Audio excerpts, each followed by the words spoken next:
Hello and welcome back to Elden Ring. This is part 15 of the run where we prepare for the Shadow of the Erdtree DLC together. In this run, we will go through every weapon, shield, armor set, talisman, spirit ash, wondrous physic, and cookbook that you will need no matter what build you're creating in order to prepare. Last time we went through Deeproot Depths, completing up both Fia's and Dee's quest lines.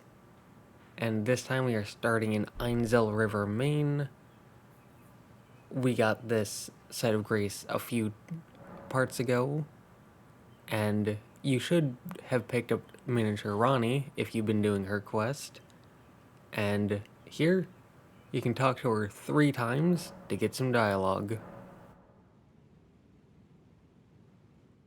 Oh, a dogged fellow, aren't we? Or is it me? Fine. I hadn't But now perform, eliminate the name of I will not. Perform, eliminate the name of I will not. So, you can head forward, and quickly to the right there will be a summoning pool in case you need help. And here the main enemy is going to be these stone men, which have a lot of health, so if you want to fight them, you can remember that they are weak to hard-hitting strike weapons like hammers and whips. But they're also very slow, so you can run past them if you want. Here, there's a smithing stone 4 and some golden runes. And I like to take this group out because it puts you close to this guy. And there's multiple ways to take him out. You can use consumable throwing items. As you can see, Bone Dart isn't doing much damage, but there are Kukris that do far more damage. There are also bows and crossbows that do quite a lot of damage.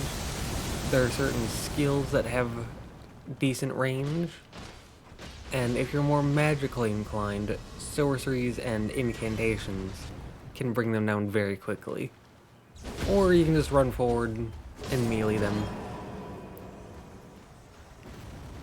Everything works quite well. And taking them out gets you a Somber Smithing Stone 7. And here there are 2 Ghost Glowwort 6. And there are some items sprinkled about. I'm not going to focus on getting everything. Mostly just going to focus on what's good. Now, over here, there are some enemies and a stone sword key. And jumping over here is another Ghost Glowwort 6. Then if we head to the back left side of this giant room where we fought that big group of enemies, there's another Ghost Glowwort 6 and a Ghost Glowwort 7. And then if we continue on, there's another Ghost Glowwort 7. And then from there, we can continue on down into this more noticeable cave part of the cave, rather than a more open area. And here, we get to a new enemy type. And they aren't too difficult. Much easier than the stone men, in my opinion. And over here, there are 2 flying ones. And there's one with a giant, very noticeable head, which acts as a great shield. So, you may want to fight them, you may want to run away from them. What I tend to do is kill one of the flying ones to get their attention, and then run down here in order to get the next Site of Grace. And then we can run back up. And by then, the one with the great shield as ahead will have turned around, and we can easily run by him. And as you can see there was the pop-up for the name Nokstella Eternal City. Though, we're not here just yet. As I mentioned, there is one small area behind the Great Shield head enemy. Now, be careful, as the flying ones do have some more dangerous attacks. Though, if you can hit them once, they drop down. And, as I said, you may want to just run by the Great Shield head one. And don't worry about them chasing after you, as I've done this 20 or so times, and they've never chased me back here, so they probably won't chase you. If they do, unlucky. Though, continuing on down here, there's a path, and if you continue heading down, you'll realize that this is Einzel River. Though you couldn't get to this chest with the Wing of Astel before. Now this is a Dexterity Intelligence curved sword with a unique skill, and it's quite popular. So, if you're running Dexterity and Intelligence, that may interest you. Though, continuing on, there's a Somber Smithing Stone 6, and then you can either run back or teleport back to Nokstella Eternal City.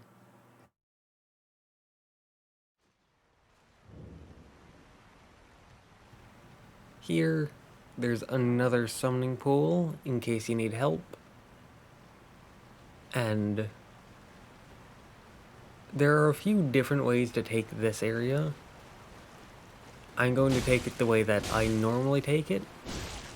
If you approach this area in a different manner, then you are free to approach it however you want to. Though, I'm going to be starting off on the right side, then move to the middle, then move to the left. And right there was a Ghost Glowwort 7 on the right side. And then here there's some ruins that hold a Smithing Stone 6 and allow you to get an easy backstab on this enemy. You can just run by these two enemies if you want.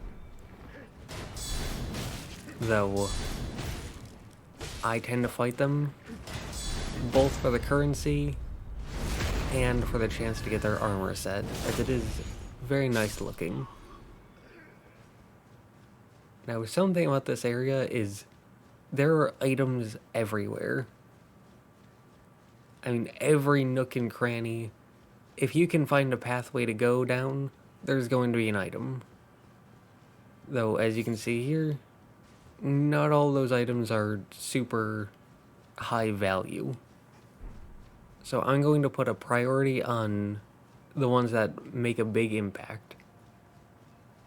Like over here, not something that I see get used often, but a Celestial Dew could save you if you accidentally swing on an NPC. And then down here, back to where the river flows.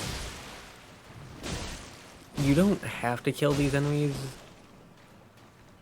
though I found that they tend to chase you a lot if you don't kill them, so just for the sake of safety. And right by that enemy is another Ghost Glowwort 7.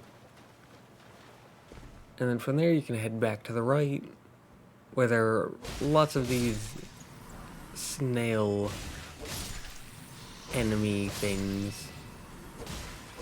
Be careful, as they do have deadly poison on a few of their attacks, but they also drop serpent arrows, which cause heavy poison, which is quite nice for different bow builds or builds that focus on poison. And here is a smithing stone 6. And from there isn't really anything more to the right, so we're pushed more into the middle here, where you'll quickly find a new enemy type.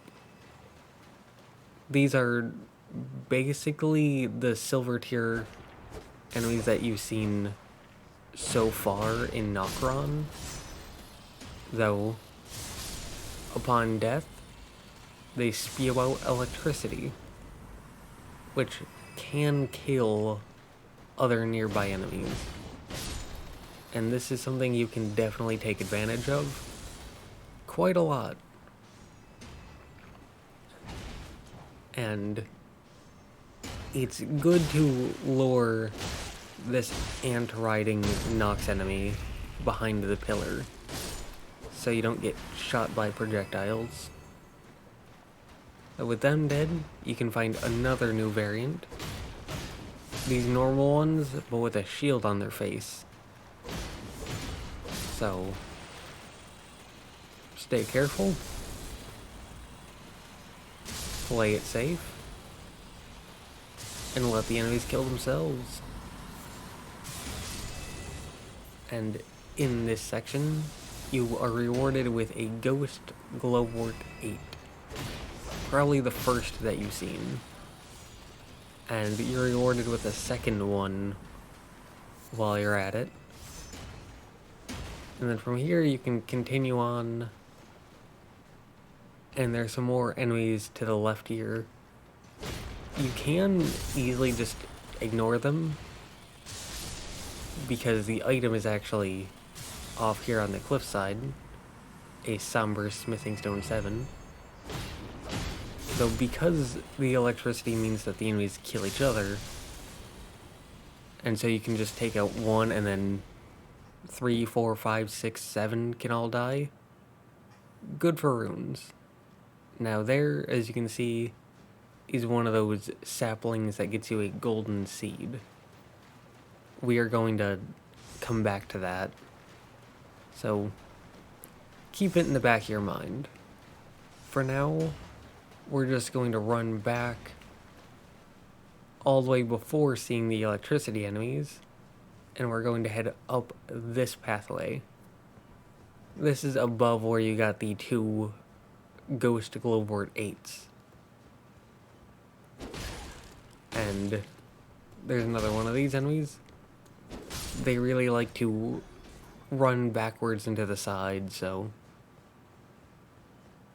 keep that in mind while fighting them. But getting past them, you can get a Ghost Glowwort 9. By this point, you should have Ghost Glowwort 1 through 10, allowing you to get any one special Spirit Ash of your choice, all the way up to being fully upgraded. So from there, we can head on out, and our next goal area that we're going to head through is actually right next to the site of Grace. You can't see it, but you can see the glow of it on the left side there. So if you want to head back to the Round Table Hold to fully upgrade your Spirit Ash, you can do that now. Though for the sake of just keeping things going, I can save that for later. For now, we can head off to the left here, where there's another one of these enemies, protecting a chest, and inside of that chest is Ant's Skull Plate. This is a great shield, that causes poison buildup if you bash with it. And it also gives you poison and scarlet rot resistance if you can deal with how weird it looks. And as you can see, outside of fire, it's actually pretty good. Though, that's not part of the aesthetic that I'm going for in this character. So we can swap off of it and continue on. As I said, chain reactions. Now, here, if you take a U-turn to the left, there's a room full of these enemies, the ones that have a shield on their face. And some weapons, like straight swords, tend to bounce off. So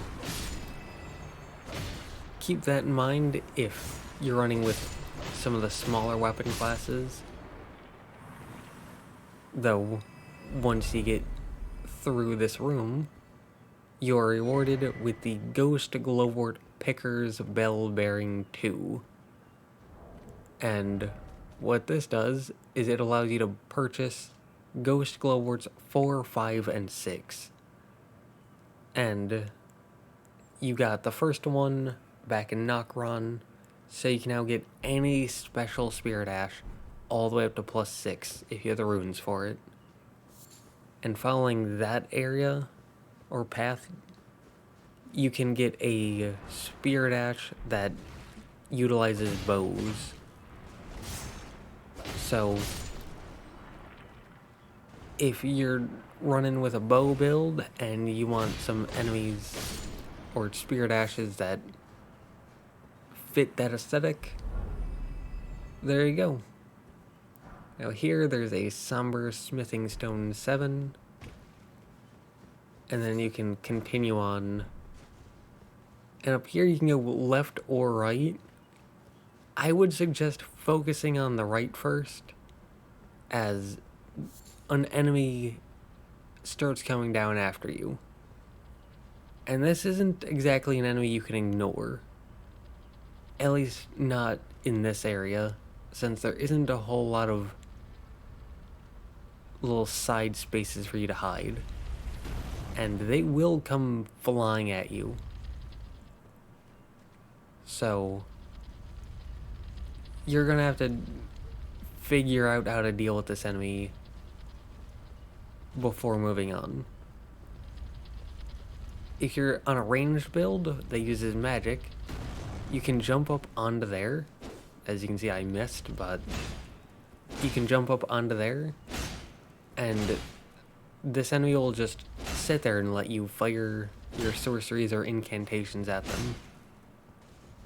Even if you have a bow, bows don't do a whole lot of damage against them, but it still works. And taking them out gets you a larval tier. Then here there's a stone sword key door. And opening this up, there are 2 enemies. So I would suggest using a projectile to get the attention of one, so that way you're not in a 1v2.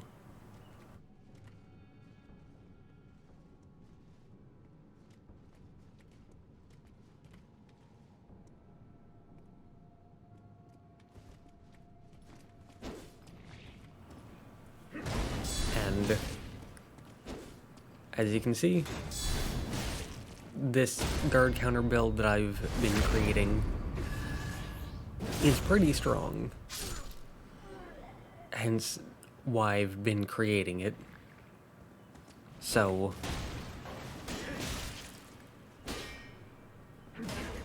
as you can see here, it's apparently good enough that the enemy wanted to copy it. Though theirs was a bit impromptu, and therefore didn't work as well as this one that I had fully established at this point. And upon opening this, we get the Night Maiden and Swordstress puppets. Now, this is a Spirit Ash that gives you 2 enemies as allies. 2 of the different Nox enemies. one with a shotell, one with a dagger, as you can see in the image. And again, that requires opening a stone sword key door. So whether you want to do that or not is up to you. Now, over here, as you can see, there's a one of these things just sitting on the ceiling. So if you've got some kind of ranged attack, like a bow or sorceries or incantations, you can very easily take them out just by sitting back and shooting them. Though, melee builds, no need to fear, as they aren't too much of an issue, as long as you play your stamina right. And taking them out, you get a larval tear and a great ghost glowwort. Again, that is to get special spirit ashes up to +10. And then from there, we can continue on up, collecting items along the way. And up here, you take a U-turn to the right, and you'll be granted with a smithing stone 6. And then you can head through this doorway, and there's another one of those giant balls hanging on the ceiling. Though instead of dropping down, they drop those enemies. Eventually it drops down if you kill enough of them. So, if you want to do that or not, entirely up to you. Either way, you can get a somber smithing stone 7, and then you can continue on down the way, where there's another one of these scarabs, and killing them gets you a somber stone 6. And then from there, you'll find this room with 3 enemies, and you can summon your spirit ashes if you wish. And these aren't 2 normal silver tears. They're ones that turn into enemies. So, take that into consideration. And I wish you the best of luck in this fight. It's not too difficult, especially with spirit ashes, as you can see.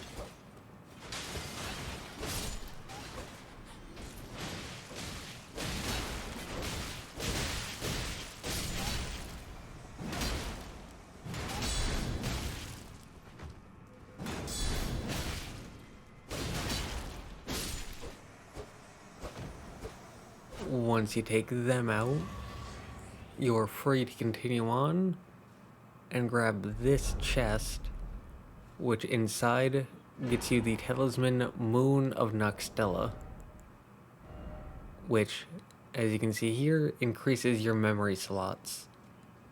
So you can equip more sorceries or incantations with that.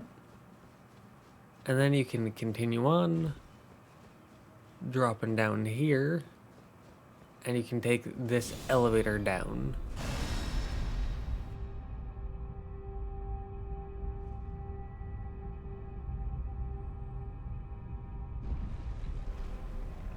And through here, as you can see, is a sapling with a golden seed. This is the one we pointed out earlier and said, keep this in the back of your mind. Now, if you had just kept going straight forward, you actually can't get up to there from here. You can get a stone sword key, but that's about it. So that's why I ran back once I got to this spot. Now from here, there are a few more items, like if you follow the river to the right, there's 1 or 2 things. Nothing too special though, so instead we're just going to take this elevator down,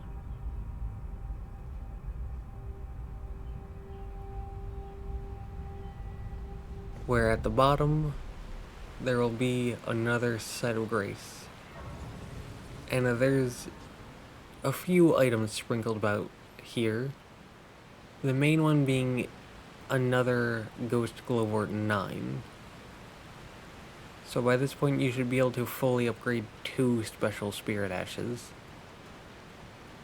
And you can use this set of grace to get some more dialogue out of Ronnie. Let us speak of the past a while. I was once an Imperium of the demigods.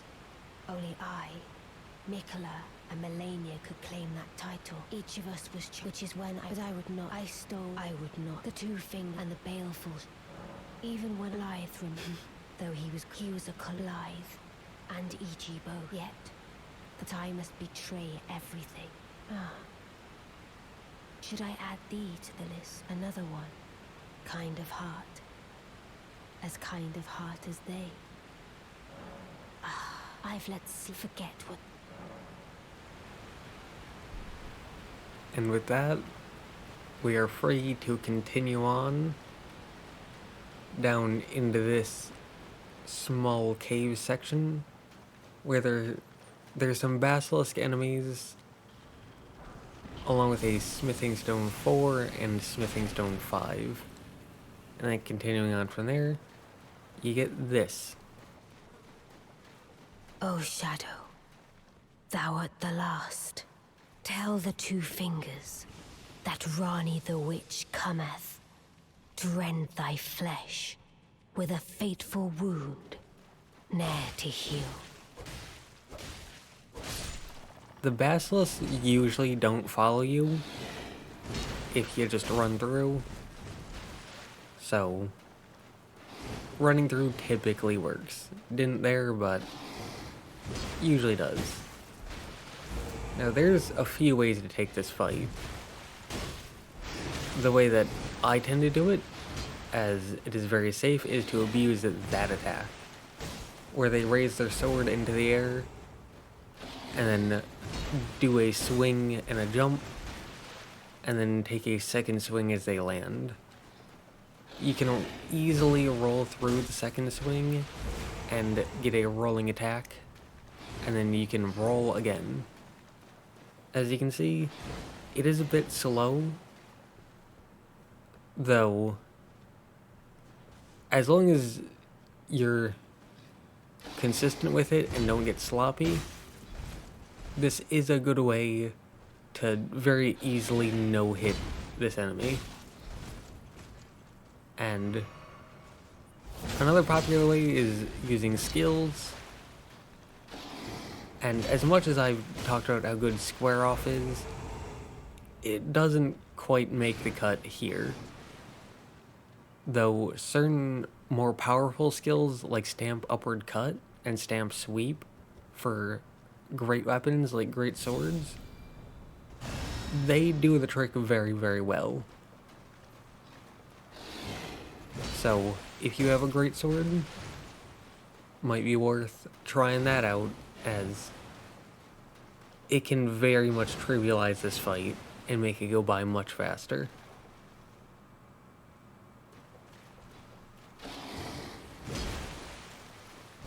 You can also go for backstabs, which works.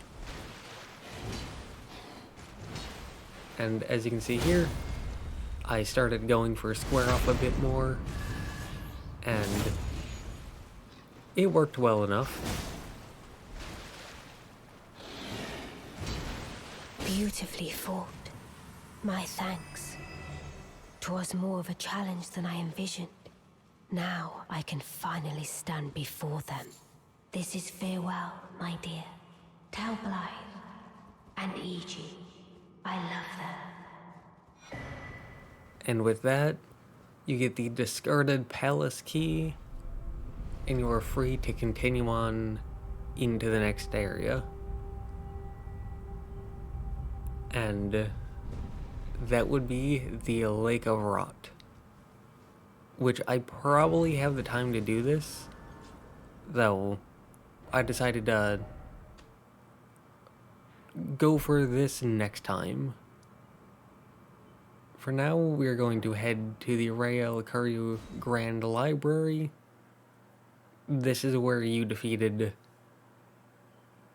the main boss here.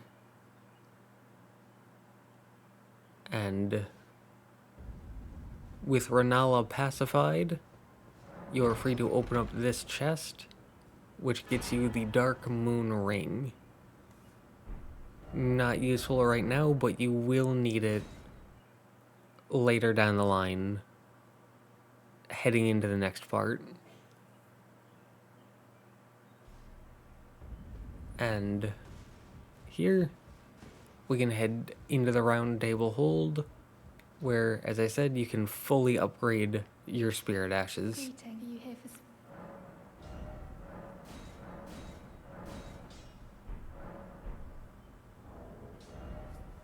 Like I said, you can get 2 of your choice to all the way up to plus 10 once you make it through that area. And that's it. I know that this part was a bit shorter, but we still went through all of Einzel River Main and Nokstella, and that's pretty good progress in my opinion.